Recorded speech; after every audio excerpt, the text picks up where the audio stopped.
shir jaraa'id oo maanta ku qabtay wasiirka wasaaradda caafimaadka ee dowlad goboleedka Hirshabelle ayuu faahfaahin kaga bixiyay dadka uu soo ritay cudurka coronavirus ee deegaanada Hirshabelle waxaana uu tilmaamay ilaa 6 ruux oo ku sugan deegaanada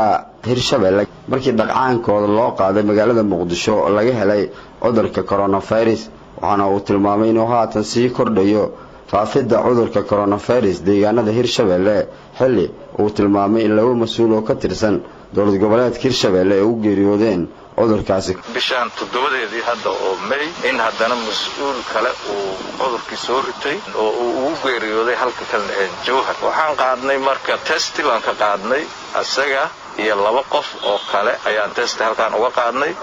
asaga iyo qof kale oo dhidig ah ayaa waxay noqdeen positive qof lab ahna wuxuu noqday negative uu noqday 2 qof oo ayagana balcad laga qaaday oo xamar la geeyay waxay noqdeen positive bay noqdeen qof beledweyne laga qaadayna positive uu noqday